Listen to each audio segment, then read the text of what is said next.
জিবরাইল আলাইহিস সালামকে আল্লাহ তাআলা সৃষ্টি করার পর জিবরাইল আলাইহিস সালাম আল্লাহ তাআলাকে জিজ্ঞাসা করলেন, আল্লাহ, আপনি কিসে খুশি হন? আল্লাহ তাআলা জানিয়ে দিলেন, আমি সবচেয়ে বেশি খুশি হই আমার বান্দা যখন আমাকে সিজদা করে।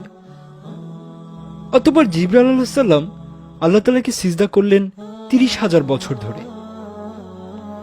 জিবরাইল আলাইহিস সালাম মনে মনে খেয়াল করলেন, আমার চেয়ে এত বড় দামি, এত বড় লম্বা সিজদা দুনিয়ায় আর কেউ করতে পারবে না। আল্লাহ তাআলা নিশ্চয়ই আমার প্রতি খুশি হবেন।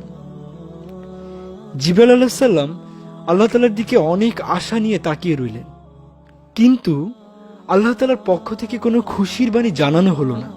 জিবরাইল আলাইহিস সালাম আল্লাহ তাআলাকে জিজ্ঞাসা করলেন, আল্লাহ, আমি যে এত লম্বা সিজদা করলাম, আপনি কি আমার সিজদায় খুশি হননি? আল্লাহ তাআলা জানিয়ে দিলেন, জিবরাইল, তোমার জবাব আমি দেব, তার আগে তুমি একটু আরশে আজিমের দিকে তাকাও।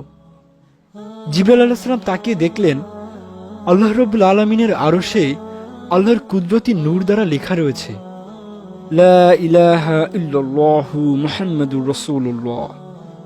জিবরাইল আলাইহিস সালাম জিজ্ঞাসা করলেন, হে আল্লাহ, আমার সিজদার সাথে এই কালিমার কি মিল? আল্লাহ তাআলা বললেন, ও জিবরাইল, শোনো, আমি আল্লাহ এ দুনিয়া তৈরি করব।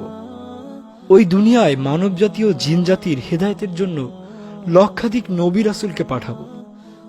সর্বশ্রেষ্ঠ ও সর্বশেষ নবী মুহাম্মদ সাল্লাল্লাহু আলাইহি সাল্লামকে পাঠাবো।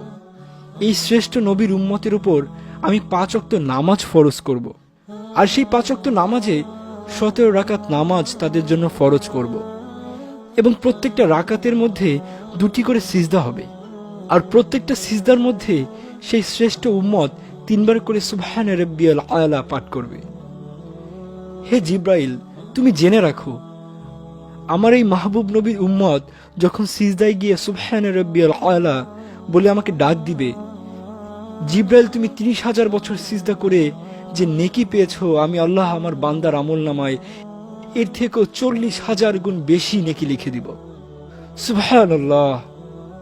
এই জন্য হযরত মুসা আলাইহিস সালাম কেঁদে কেঁদে বলেছেন, আল্লাহ, আমাকে ওই নবীর উম্মত বানিয়ে দাও যে নবীর উম্মত এক সিজদায় জিবরাইল আলাইহিস সালামের সারা জীবনের ৩০,০০০ বছরের সিজদার নেকি নিয়ে গেল।